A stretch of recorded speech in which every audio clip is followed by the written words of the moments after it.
of Pata Pata. You know, Osibisa also has their own. But this one is from Mariam Akiba. Yes, the Gen Zs are looking at me, they're wondering what this guy talking about. Anyway, it's that talk. Privilege to have in the house the boss of the Ghana Telcos Chamber. Good morning, boss. Thank you very much. I'm not boss, I'm chief servant. Yeah, good morning, chief servant, engineer, Dr. Engineer Kenneth Ashigbeyi is in the house with us today. Great to be here. Great edifice, that you have here. And some good job that you're doing as well. Thank you so much. The House of Zion, we are humbled to have you in our midst. And unfortunately, you walked in when Wisdako was going all ballistic. Was in his element. Yeah, that's Wisdako, irrepressible. You kill his mic, his sound is still high. Thank you so much for joining us. The Ghana Telcos Chamber, it's been around for a while. The role, the mission. Well, so, somewhere in 2011, then it was the telcos that realized the fact that they had common issues that they needed to deal with. But then, they were all going one after the other and, issues were not being resolved. So they believed in the African saying that if you want to go fast, you can go alone. But if you want to go far, then you come together and go it. So they came together to champion the cause of the industry, push for regulations and policies that would inure to the benefit of the country, as well as promote the interest of the industry.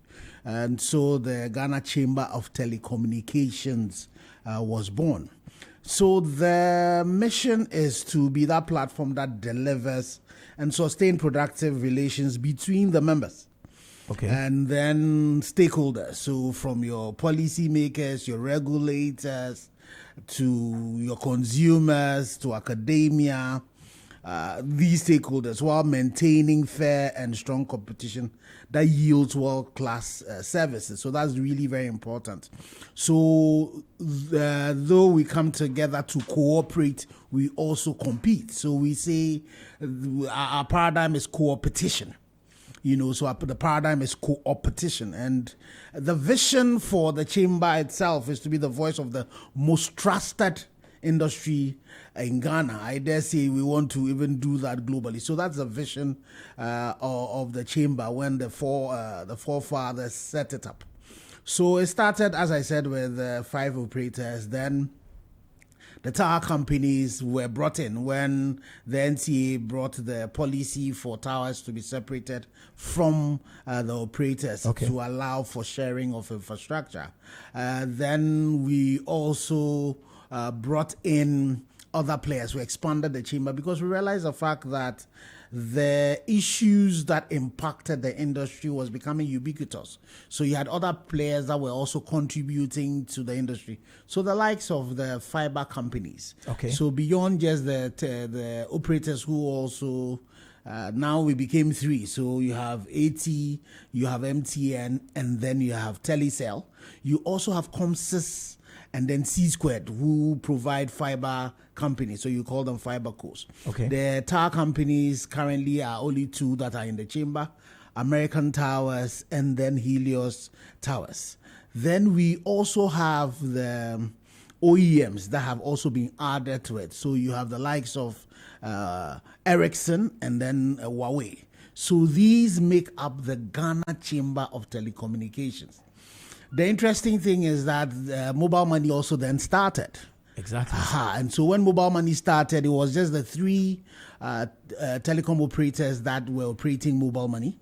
And then the Bank of Ghana, when the Payment Systems Act came, then licensed other EMI. So beyond the 3 telco-based mobile money companies, you also have a bank-led, which is G-Money, and then you have ZPay, which is a fintech mobile money company. So what has been birthed is the EMI's Chamber of Ghana. So there's a new chamber that has been birthed. And it's not under your chamber. So it's both are are under, well, they are sister chambers. Okay. They are sister chambers because the Bank of Ghana regulates the EMIs, whilst NCA regulates the telco side. Okay. So what has happened is that the EMIs, that's the three mobile money, telco-based mobile money companies, then joined with the other two, and then we formed the EMIs Chamber of Ghana, which also I still chief servant over. Oh, okay. So you were here and you're there as well. Yes. Oh, so then it's all part of your journey. Yes. Tell us about your journey with the telcos. Well, you know that I started off doing pure electrical engineering. I've climbed poles. I have installed transformers. I've done a lot of some of the buildings that SNIT owned, from Trust Towers to the Pyramid House. Well, projects I did as an electrical engineer, a building services engineer. Then I joined Joy FM, and in 2000, okay, I joined Joy FM to become their chief technology officer. Oh. Then in January, then in April, Kwesi Chum, who lives not far away from here, calls me to his house one Sunday and says, "Do you want to be general manager of Joy FM?" And I'm like, this man, I said in my head, this man must be mad. But then out of my mouth said, why not? Because I love the challenge. So this was somebody who was purely an electrical engineer, because I left KN Tech. Well, we called it UST, but now it's KNUST, as an electrical engineer. So I moved from being the chief technology officer to become the general manager of Joy FM.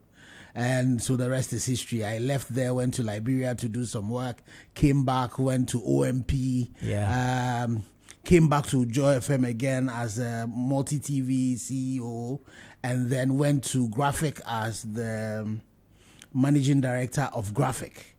So I've done print, I've done media virtually from print, to broadcasting to online. Exactly. And then I resigned from Graphic, when there was the situation where the president's representative on the NCA was the president representative on the NCA was appointed from my staff. So one of my directors, who was director of newspaper, was then appointed onto the NCA. And I thought that constitutionally, the state-owned media is supposed to be separated from the presidency. And so I thought it was wrong. And then also you could not have one of my staff, so he's my subordinate in one breath, in another breath in one, and so I thought it was wrong. So you resigned on principle? I completely, So my letter I wrote to the NCA was that I was resigned on stated grounds. So I resigned, and then Kweku Sechiado had then left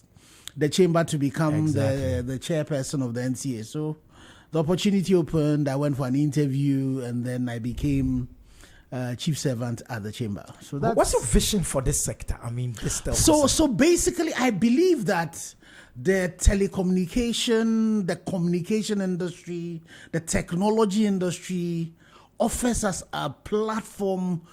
The word leapfrog has been overused, but I believe that's what it offers us. That we have messed up on the first industrial revolution, the second, the third, and even the fourth. So the fifth industrial revolution, we can take advantage of technology to really be able to move to become a first world country. So I believe this is an industry that needs to be grown, harnessed. It's not an industry that should be treated as a cash cow, but rather that workhorse that will drag other, sectors of our industry together. So that workhorse that will drag our agriculture. Currently, agriculture is still stuck in first industrial revolution areas. We're using hoes and cutlasses still, but we can use technology to be able to transform our agriculture, to be able to reduce, the post-harvest losses, to take out the grind that our folks who are, farming do. I believe that we can use technology to ensure an equitable distribution of our medical facilities. So my auntie in Chame or in Asadame, for example, should be able to benefit from a surgeon who is in Accra using 5G technology to be able to do surgery. I believe we should be able to use technology to transform the way education goes. Again, democratizing it, make sure that the quality teachers are everywhere. So I believe that, if you look at what has happened in the fintech space, the number of Ghanaian businesses that are being birthed. You look at the examples of ZPay, for example, started from the ground and now a big company, a multinational company. I believe technology can unleash that power in us. So we need to harness that. And I don't think that, as a country, we're doing that well enough. Technology should not be viewed as a cash cow, but as a workhorse. Yes. That's a serious statement. It's a very important statement. Why cash cow? Are we treating it as a cash cow? Completely treating. So you see, if you take, the economics will tell you that you take the sin industries, like alcohol, like cigarettes, and even sugar, the challenges it causes for us. So you tax it, to such an extent that one is, it makes it prohibitive. People would not want to get there. And then you take the tax revenues to then try and resolve the problems, the problem that it creates. So why do you then treat the telecommunication industry as a sin industry? The reason being that when we did our total tax report for 2022, so let me start from 2021. For every 1 cedi that comes into the industry, 47 pesos goes back to government as taxes, levies, fees, and charges. How do you do that to an industry that you really think that should drive development? Again, in 2022, the 2023 data that we did, looking at 2022 data, it reduced to 46 pesos. That is a sin, that is sacrilegious. And that's what we're doing in this country, so then we don't offer enough physical space for a lot more investment, spreading the technology to where we go. Let me give you another example. MTN bought their 2x10 4G license for $60 million. Once you do that, and they buy that, how much money will be left for them to invest? Then come in, so that's during the NDC time. Then come in the MPP time as well. Vodafone then bought the 2x5 at $30 million.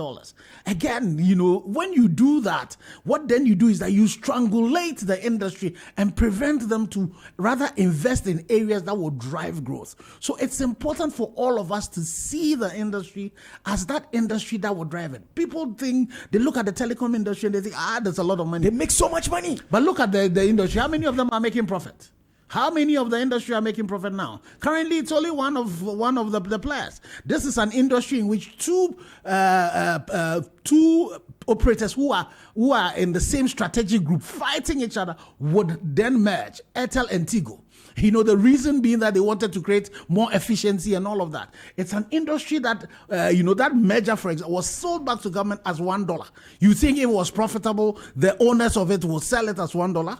This is an industry where the local entities, the BWAs, that were given licenses to operate 4G service have all gone down. So it just tells you that, because you see, this is an industry over the past decade, it has invested $13 billion in capex alone. So it's an industry that requires a lot of cash. So when you want to treat it, you need to do things that would ensure innovation, ensure investment, but government also needs to be able to benefit from it. But how do we do it in such a way that you don't put the cart before the horse? That's what is happening now. Oh, definitely. That's what has been happening for a very, very long time. It's the reason why the industry is as distressed as it is. Why would we not be like some of the Scandinavian countries? Licenses are given to you virtually almost for free. And then what you are supposed to do is that you make sure that the coverage is in the whole country. You go into China, for example, when they're doing this 5G, their top 3 or 4 operators have been giving the spectrum for free. And then so they pay as they go along. But for Ghana, you front load, the cost, and so that it becomes difficult for investment to expand the service. So you sit in a country where currently the industry is done so well. Connectivity and coverage is over 90%. but our coverage gap is over 60%. So there are people still living under the coverage, but are not connected. And some of the reasons being the cost of devices, and partly because of the taxes that are on devices. This is this is an industry that has a lot of industry specific taxes. If you brought $1 million into this economy and you wanted two industries to invest in, let's take one industry being broadcasting, for example. So you put $1 million in broadcasting, and you put $1 million in telecommunication. For telecommunication, you'll be charged. Your customers will be charged CST.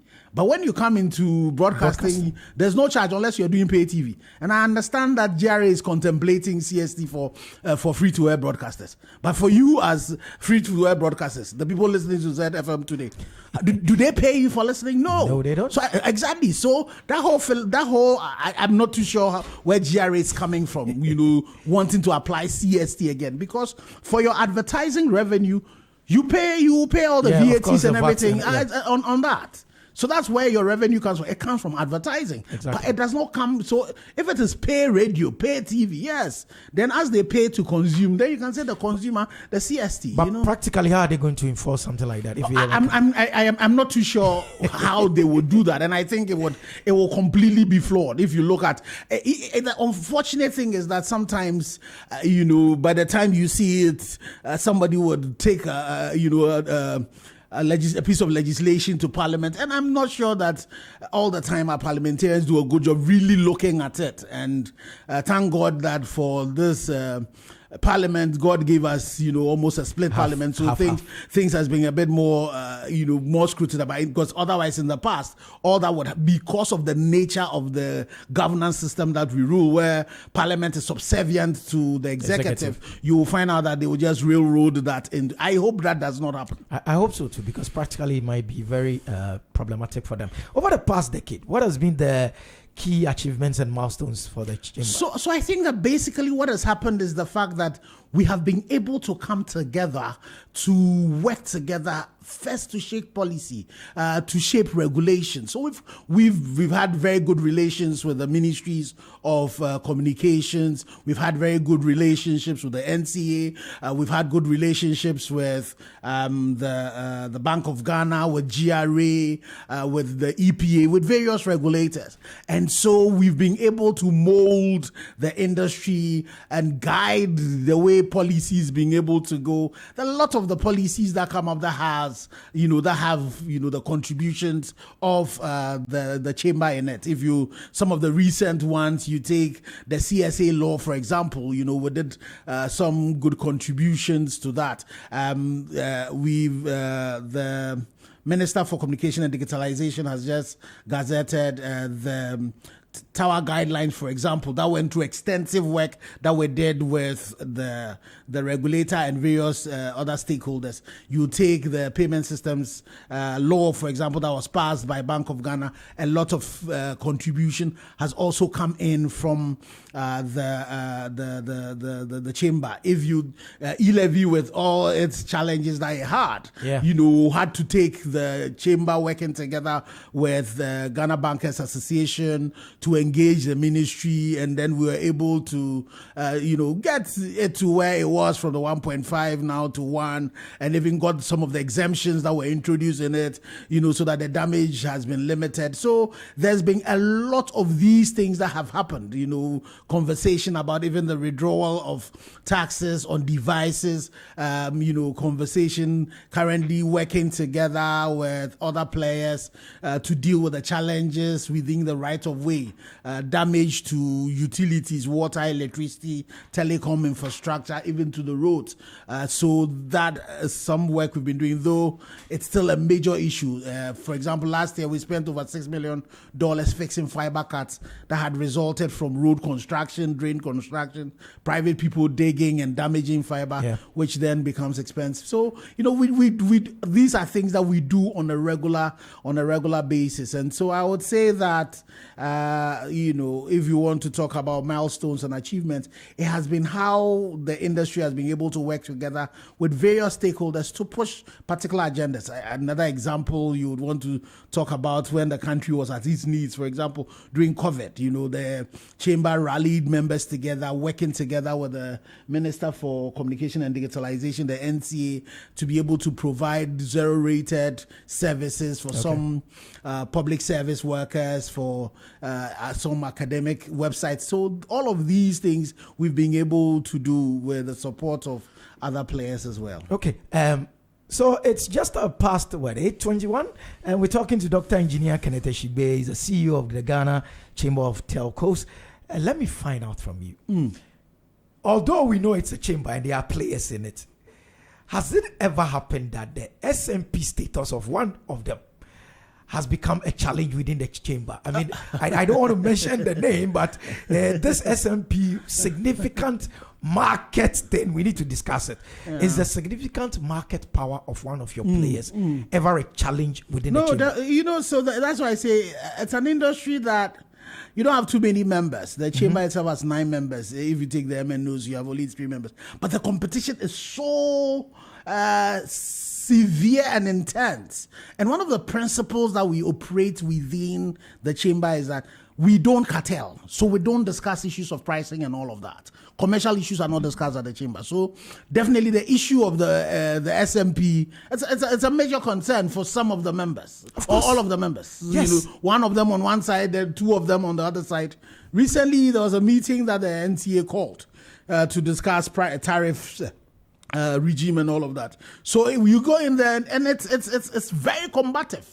It will be. The only one of the things I wish was, and I've always said it to all my members, I wish we had discussed the issue of the structure of the industry at the chamber level and found ways among the players of how to resolve it, rather than letting the regulator come into it.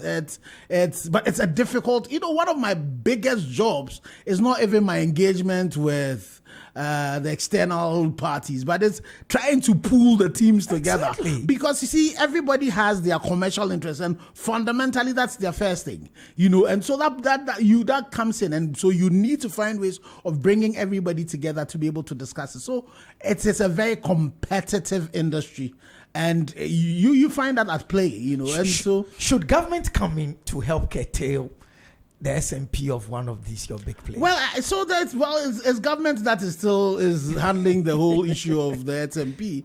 And again, because it is, and one of the things that we do as a chamber is also that we deal with issues of consensus. So if the thing is there's no consensus, we don't handle it. Wow. We don't deal with it, So I really wish we could. And again, so I will look at it as a structure of the industry. Where not government again is third party. I wish amongst members, but because it's so there are some commercial things in nature we cannot discuss. But in terms of the general structure of the economy, I hope that the market forces will be able to deal with it than an imposition on it. I get that, but I can also see where you're coming from, where you are the headmaster sitting up there looking at your colleagues and this guy's always getting 100%. Why would we like him? So again, I'm stopped from discussing some of these commercial considerations just by, and it's in the interest of you and I as consumers, because once we allow some of these commercial conversations to happen at the chamber, what then happens that will result in cartelling. And you don't want cartelling to happen. You want the competition to happen. Yeah. But as the competition happens, you are hoping that it will result in quality service. It would result in cheaper costs, of operation for all of us. Is it because the player with the SMP has invested a lot more than others? Is that it? Because that came up in the recent discussion that they've put in more, so why shouldn't they get more? So again, you see, so if you want to discuss this, if I were wearing a different hat and I was going to wear my engineering and my finance hat, we could go into discussing it, but respecting the nuances of our industry, I would sees. I won't go there again. I won't go in that direction again. But within the chamber, are there ways in which you promote competition and fair pricing? Yeah. So the thing about it is that we ensure that one of the things we do to ensure fair pricing is to try and reduce the cost. Okay. So we look more at the cost side of things and let them do their pricing, let competition impact the pricing so that the consumer benefits. But the basic things are the issues of cost. So how much taxation is coming? Because once you bring a CST in, and then if even they wanted to charge 2 cedis, the CST will come on it, it will raise prices. Yeah. If you, so you have, SIM registration coming in and the cost of providing that service becomes too much, or the cost of verification using the NIA is too much. That becomes an extra cost. If you have fiber cuts that are happening and then resulting in the telco spending a lot of money, that results in extra cost. If you have spectrum being sold at 60 million for 2x10 or 30 million by 2x5, that results. So our conversation focuses on how do we become a lot more efficient? How do we reduce the waste in the system based on all that happens? And so that once you push for that, you then would see that because they all want to get the largest market share, they would then push those benefits to consumers. You will being an engineer, you feel at home sitting in the chair. What are the technological advances coming up? 4G, 5G, what I mean, that excites you as an engineer and for Ghanaian consumers? I think we are one of the best times of civilization. The pace at which change is happening. So, we started talking about 5G. Unfortunately, we've slowed down a bit. We had plans long ago. We've allowed the likes of Cote d'Ivoire and all of that to take advantage of us. And they've launched 5G. We've heard the minister talk about the fact that 5G is going to come. We're trying to engage her to understand a bit more. But there's conversation about 6G already. The latencies of even satellites is now reduced in such a way that satellites, in the low orbitals are now also being able to offer good broadband. You have the issues of IoT, so the Internet of Things in connecting everything that is making changes. AI is there, and I'm also a student now. I'm a student of IT law, and I think that sometimes we are over glamorizing AI. I'm not too sure. It's been there for quite a long time. How do we use it? The only thing that for me is how do we get our people to become be training a lot more of these models so that we are not just consumers of it, but we're using it to solve our very particular problems, and in the process create new businesses. Big data is interesting. Augmented reality, mixed reality. There's a conversation that currently the chamber is having together with GSMA, the global chamber of telecommunication people, working together with a Singaporean group and then a hospital in Kumasi, and what they are thinking of what we're planning, and we are doing a POC very soon with all the telcos. They are going to use mixed reality. And 5G comes, they're going to develop it such that they will take flat CT scans and then be able to create a hologram out of it. And so that you could have doctors in Ghana here working with the doctors in Singapore. So there's the surgery. So now it is not something that they will do with robots, but they would work together. They will go into the patient. The two of them will go into the patient and then be able to direct the doctors. If we are able to perfect that act, working together with the doctors in Singapore and Kumasi, then what would happen is that the doctors in Kumasi can work together with, some chip compound somewhere in Asadame or in some rural area and be able to. And so those are the places that we're beginning to go to. Very recently, when we were celebrating the World Telecommunication Day at the NCA, they brought together some very interesting Ghanaians who were doing some interesting things. We also last week, under the 3i Africa Summit that Bank of Ghana and DBG organized, MT40, the chamber organizes a conference called Mobile Technology for Development. And we also were discussing public digital infrastructure and some very interesting things that people are doing, Ghanaians are doing in AI and all of that. And you could see some of these things happening. If you see the things that are happening in the payment system. So technology is changing the way everything is done. And the interesting thing I say to people, that what happened on Pentecost Day, that the speaking in tongues that happened, technology is going to be lubricated very soon, because we're going to get to a point where I will be speaking Bagbadoga, you are speaking Ga, and you would immediately I speak the Bagba, you would under automatically using the power of technology. And so for me, it's really exciting times. In as much as we'll say that challenges with it, we need to allow the innovations to happen whilst we try as much as possible to try and find ways in which we can do some husbandry and make sure we're protecting ourselves. But we are sitting at the point where a lot of the barriers that we have known will really be gone, and I think that we need to be a lot more proactive, supporting. Our regulation needs to change. Our policy, the policy paradigm where if I don't understand it, don't do it. More akin to what the Europeans would do, should give way to what the Americans would do. If there was no way you could have the likes of Google, Facebook start in Europe, because for them, if they don't understand it, they won't allow it to go. But the Americans are more liberal. They would allow it to go fledged, and then they will try to find ways of control. And that's what we need to do. A lot more of that in Ghana. We need to change our policy, paradigms, our regulation paradigms to a lot more of the allowing things. So a good example is Bank of Ghana, for example. You have a regulator that will create a sandbox that would allow players to come in and innovate, test things. We need to see a lot more of our regulators create that kind of environment so we can enable a lot more of the innovations that are going on. And I think I need to use your platform to commend the Bank of Ghana for the 3 African. It was great. It was shocking. 3 great days of 3 days of. And you see, the interesting thing about it is that there's a regulator working together with the Development Bank, with the Levante, that were looking at not just a talk shop,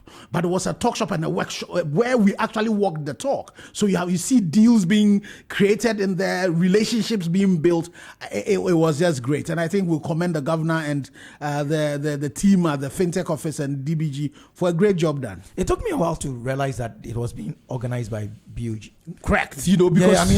Because because normally you will not associate regulators. And again, for banks, banks are more conservative. But again, you need to give Bank of Ghana some plaudits. Yeah. Where they've been able to bring people from industry to come into the regulation. So people like Kwame, who came from industry and went into the bank. And so when they regulate, they regulate with different ideas. When you deal with the governors, Dr. Maxwell and the governor itself, and you see the way they want to allow you look at the issue of ECD and all of that, and that's the way to go. A lot more of that has to happen, and we need to do a lot more collaboration between players and regulators, academia, private sector, public sector coming together, and consumers, bringing them all in to be able to craft the tomorrow we want using a lot of technology. Consumer demand is rising.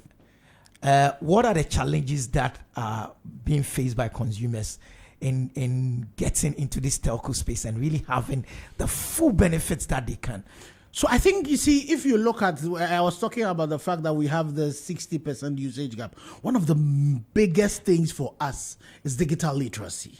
People's ability to be able to know the tools that are available and find ways they can use it to do, to solve the problems for them. A lot of our people would just, even mobile money when it came, we just use it to send and go, we would use it to do a WhatsApp, to watch a video, but we forget that the tools we have are powerful. How do we get people to use these tools to better sell their product, to better teach their children, to better, so we need to build that digital literacy thing. It's one of the major things that we need to do. Another major challenge we also have is that as an industry, you are going into other markets where they are killing 3G.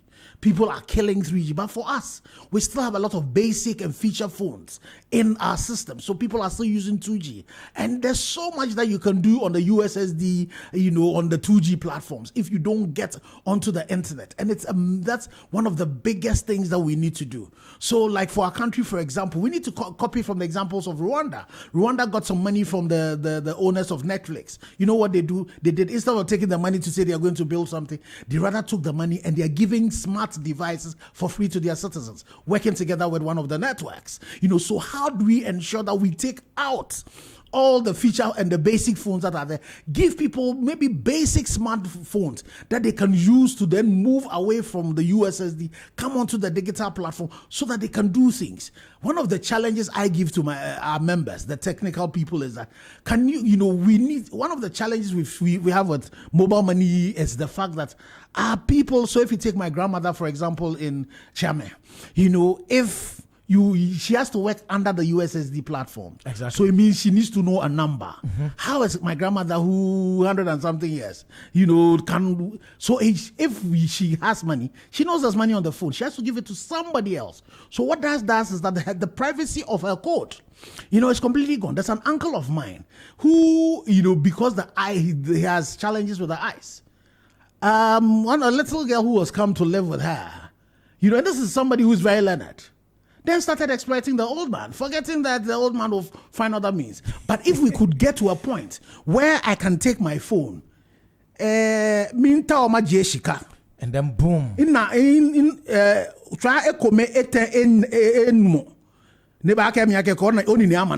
I'll put my hand on it. Oh, I'm here. To it, that instead of now typing something, all I do is I speak to the phone and the voice in my own language.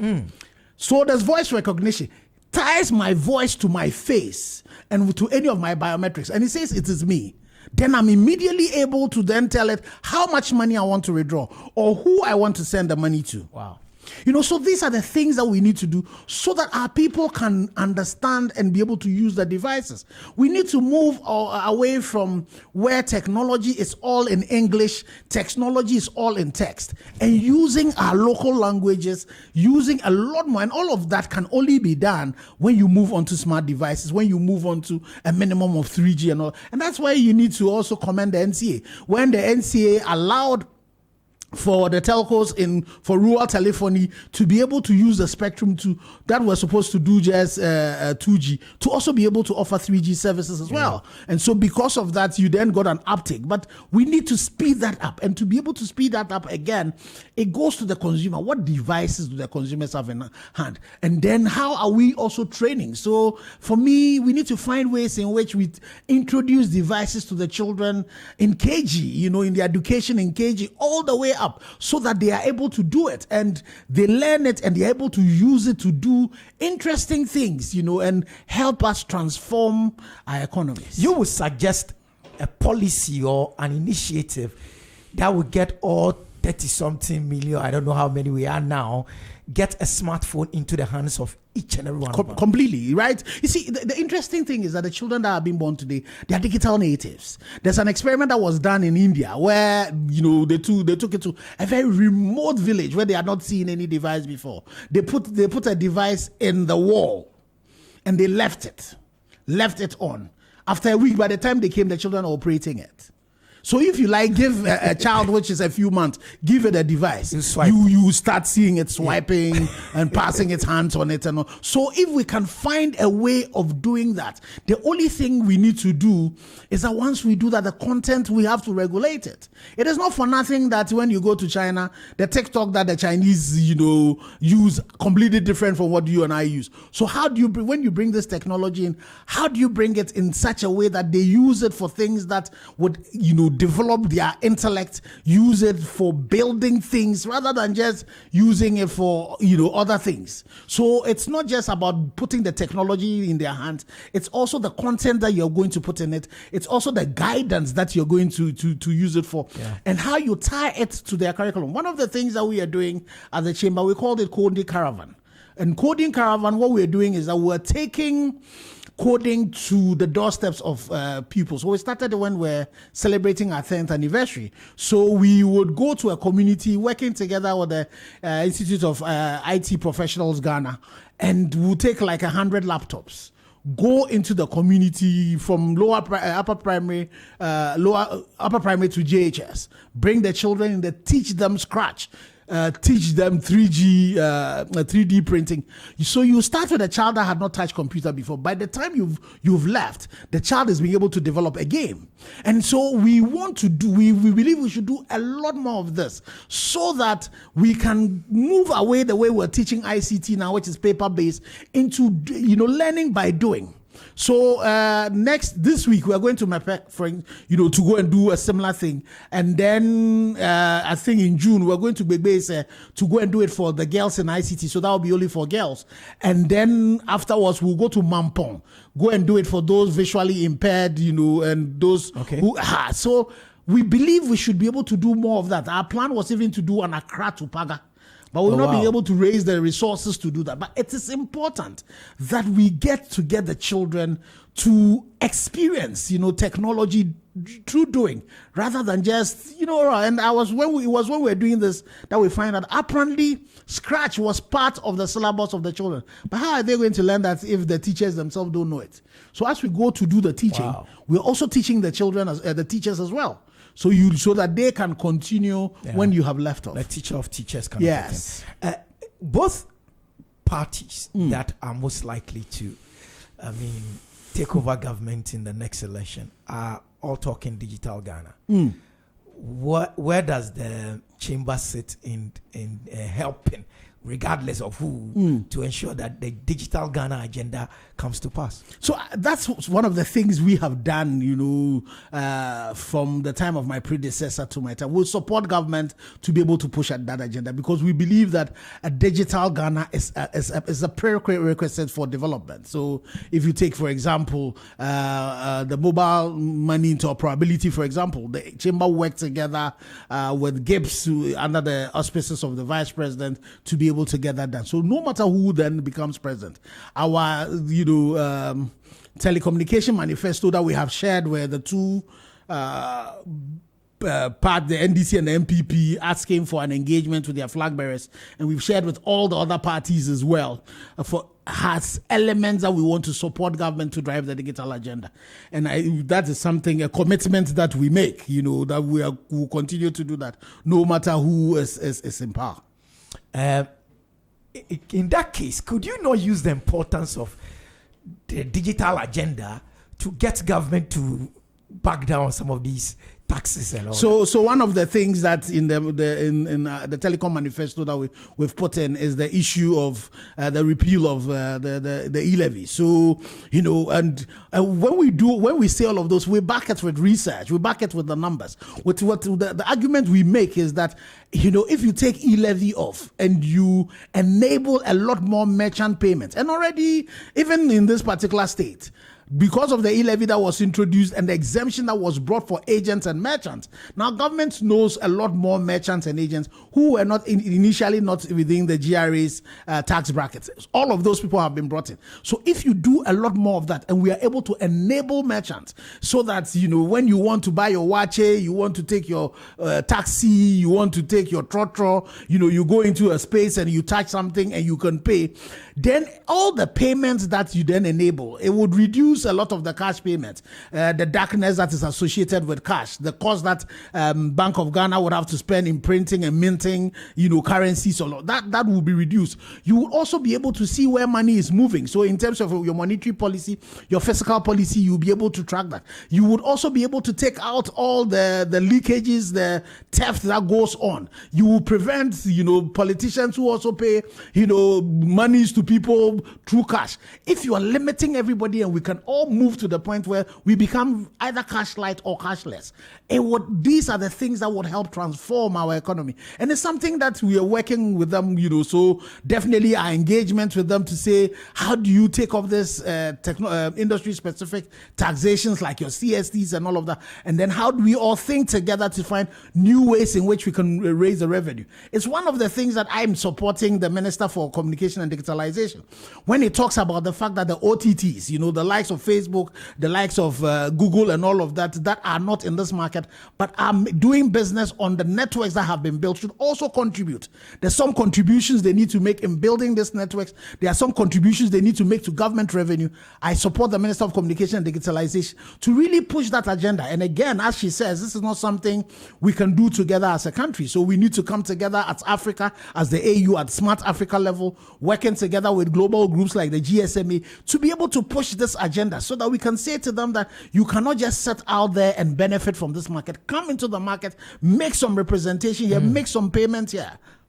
It's very important that agenda comes to pass. Because, no, it is very important. What are we using our data to do? That's all we're just making money for them. Exactly. So but when you do all of that, very little of the revenue. But we also have to say that GRA has begun, on the e-commerce side, trying to do some engagement. It's really the tip of the iceberg. Yeah. Ghana is said to be an agro economy, and that we should concentrate on agri. How do you see the telco or technology generally playing a role in ensuring that we are heavy on agri? No, I say to people that if I was given the opportunity of being president for 10 hours, all I would do, my focus would be on agri. Every facet would just be focused on agri. Even our technology should be focused on agri. And technology can do so much so far as agri is concerned. How do we ensure that we digitize the entire value chain? There was a tractor trotro that had come in that was using technology so that you then did not have to get, the poor farmer to then go and invest capex in a tractor, but he can book the tractor like the way you book an Uber. How do we now? There's a lot of drone technology that can be used to even be able to tell in terms of the soil, the fertility of the soil, the issues of pests, the issues. You are able to use technology to better predict the rainfall and all of that. Better able to use technology in terms of the way you spray. So we need to find a way of even the agri infusing the technology in the production, then bringing technology in bringing linkages into the whole value chain, ensuring that when I plant, I know that there's a market here, you're able to do the linkages. So there's a lot that technology can do. The right technology in the research, in the planting, in preventing post-harvest losses, in the marketing of it, in the distribution of it.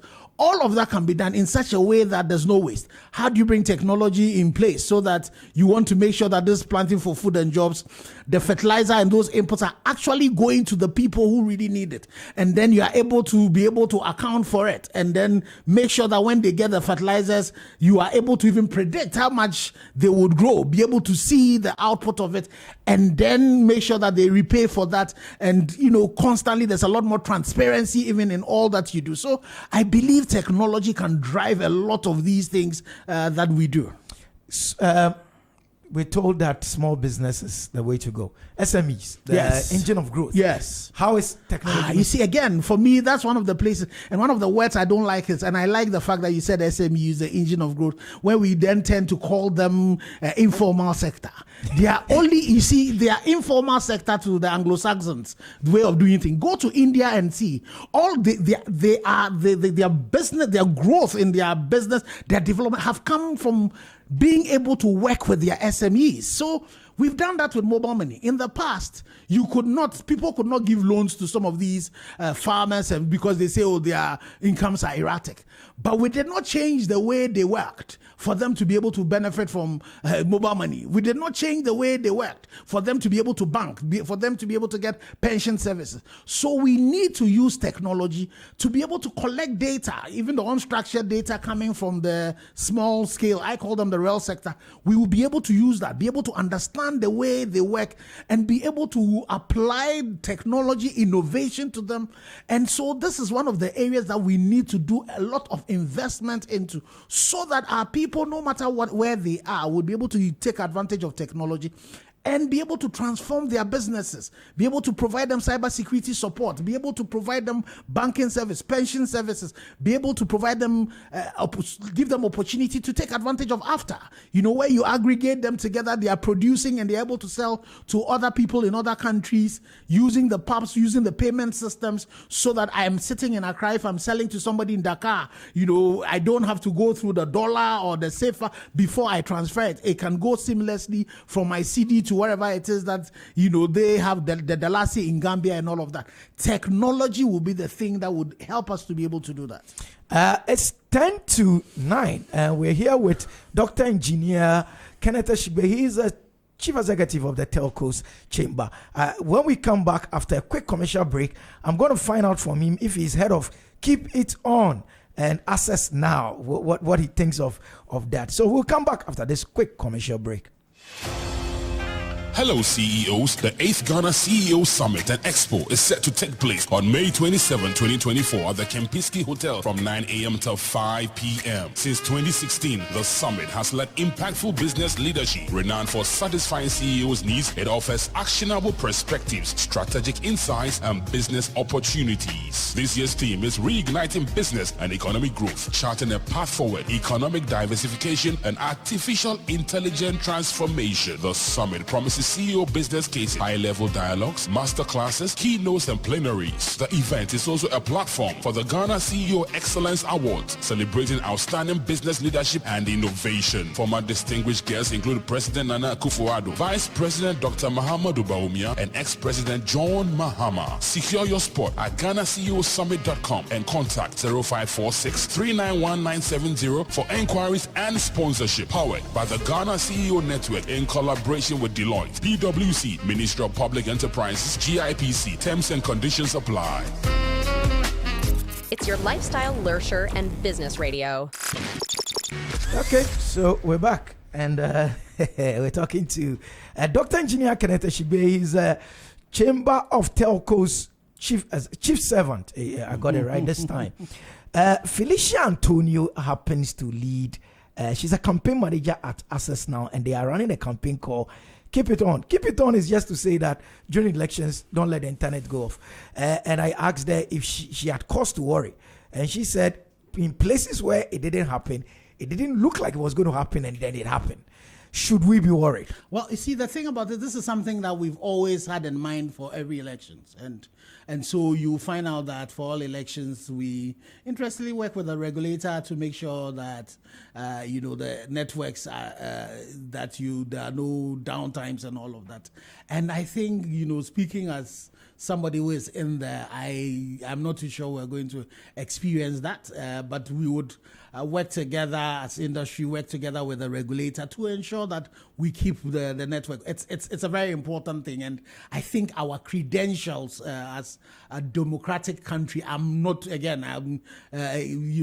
sure that the networks would go down when we're going to have the elections. That is not going to happen. So, but it's important that civil society also keeps their eyes on the ball. But again, I would want to allay her fears that it's good. That there's thought about that. It's something that we as an industry, we always keep in mind. And it's one of the credentials that this country has in terms of ensuring that the networks are up when these things are happening. And we know that the NCA is now even talking beyond redundancies to now resilience. So how do you build that resilience to ensure that, all your networks are up, no matter, what then tends to happen. And so we saw when those four submarine cables went down, unprecedented as it was.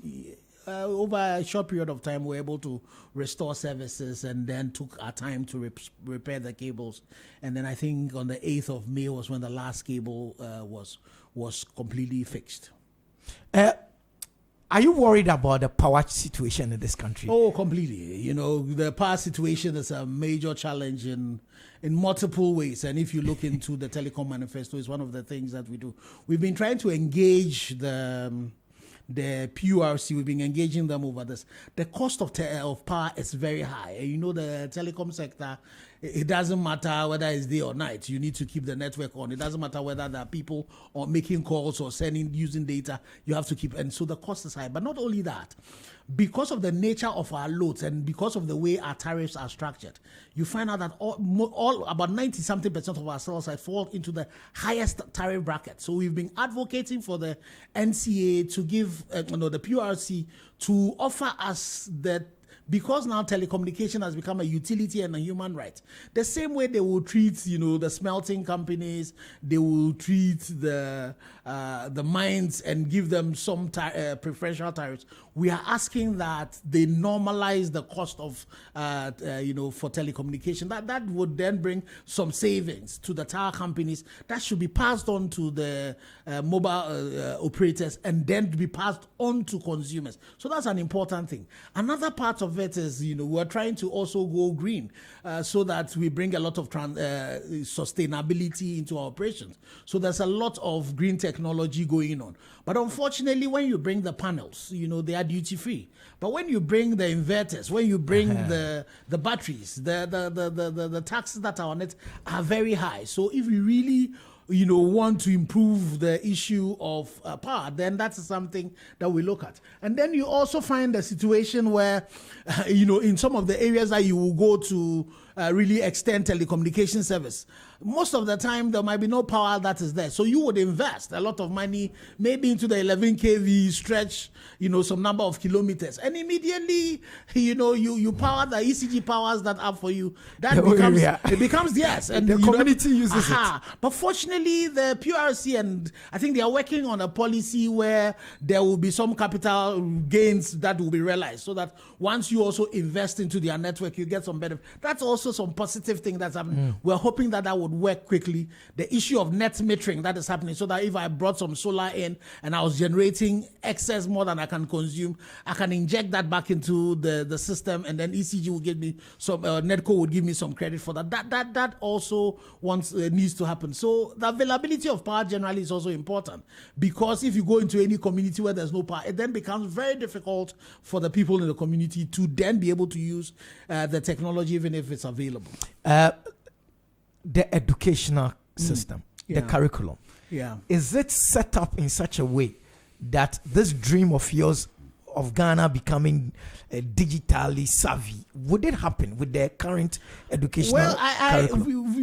We've seen the STEM beginning to happen, but there's a lot of things that we need to do. That's why I was talking to you about the fact that you cannot continue to teach children ICT only on paper, where you want to tell them how do you open Word. They have to tell you, click this, click that. They need to be doing it. So that is one of the fundamental things that ought to change. And so it's based on that we are doing the coding caravan. So that we are creating the awareness. We're showing people how it ought to be done. If you just saw how we went to Chame, for example, or you went to Chimda, we went to all of those places, and you see the children from the point they start with. And this is over just maybe 3-4 hours. And what they are able to do. If you got the opportunity where the children were learning ICT through doing, and then you gave them the opportunity to say, what are the problems that are in your community? How do you use this to be able to solve it? Help them build codes, help them be able to resolve problems. That is the only way we'll be able to develop. When we start allowing them to use technology to solve the problems that are confronting them. And not, and so unfortunately our educational system have been structured such that it is so grammar based that, if you are not able, and a lot of chew, pour and pass. But if they are learning through doing, they don't need to chew and pour anything. They've done the thing. They know how to do it. If you look at the way, even our artisans, you go to places like Swami and things, the way our people are able to do. If you gave them tools and you give them the skills and all of that, they will build better things that the people in China and all of that are building. Because even with the absence of that, look at what we do in places like go to Kokompe and all of that. So if you are able to provide them the tools, I remember when we were in tech, there were some doctors that have come. I think they were doing some exchange program that come from Germany. And when they see our doctors be able to hold people, touch them, and be able to tell what is actually wrong with them, and by the time they will go and do the labs and all of that is the same, they're surprised. But if you can bring tools in place in such such a way that as the doctor is sitting there, there's technology that allows him to see in between. You would see that will even be better. So once we can bring the technology into our educational system, there is a lot of improvement that is going to happen. And it will change our mindset. Even our politics will change. Get a lot more. I'm saying we're getting to the point where very soon we'll not need a parliament again. We'll not need 270 or 260 people taking decisions for us. We can get to a point where when it comes to decision taking, all of us, the information will come, we'll all look at it on and our vote. On our, not even our phone, maybe in our palms. And they will say, no, this is what we should go. And then we'll all be able to take a decision and we'll go for it.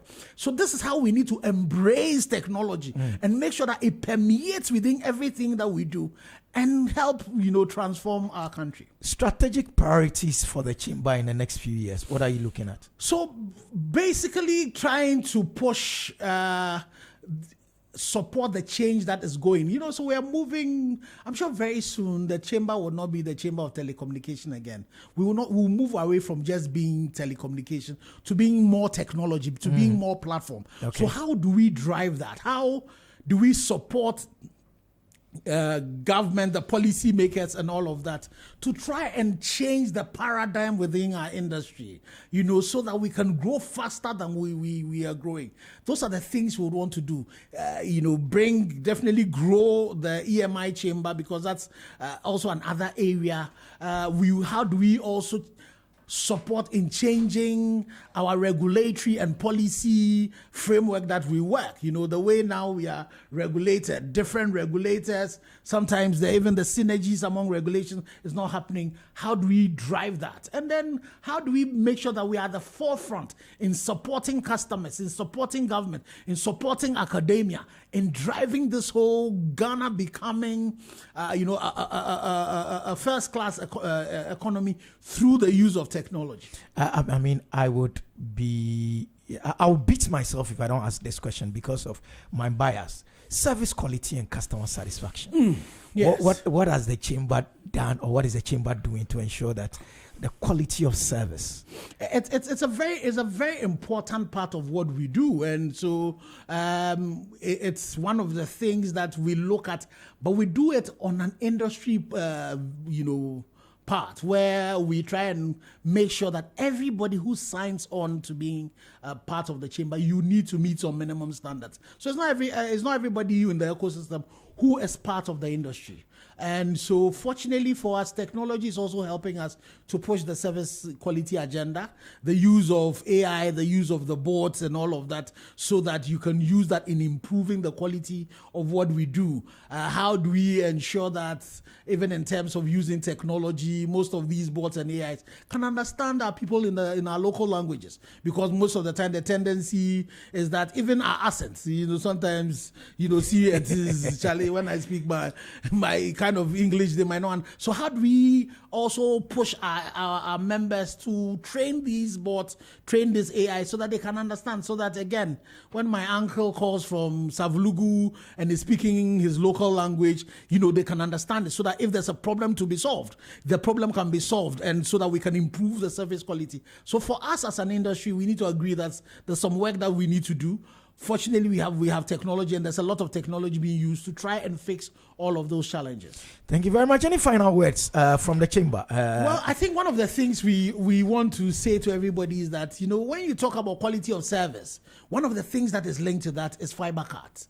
When we're spending about 6-something million, fixing fiber cuts. When the road's being done and the fiber is being cut, when somebody is doing, know that once you are cutting that fiber, the quality of service coming to you itself will deteriorate. So we all need to work together to make sure that we can do that. The protection of telecommunication infrastructure, it's a shared responsibility for all of us. When people go into a cell site, go and steal fuel in the cell site, go and cut the cables there, that cell site will go down. Your ability to be able to make a call, an emergency, would be affected. So let's all find ways in which we can protect our telecommunication infrastructure. And finally, again, to our policy makers, to the political parties that would want to also rule our country, we're telling them again, that I say to you, that the telecommunication service is not a cash cow. It is rather the workhorse that will drag other people. So they need to create that physical space for us. They need to bring enabling policy and regulation that would be able to help drive this economy, but not strangulate it. The telecommunications sector is not to be used as a cash cow, but rather as a workhorse. So says Dr. Engineer Kenneth ASHIGBEY, the Chief Executive Officer of the Ghana Chamber of Telecommunications. Thank you so much, sir, for spending time with us this morning. It's a great honor to have you in our studio. Thank you very much. I loved it. Thank you so much, and have a great day, sir.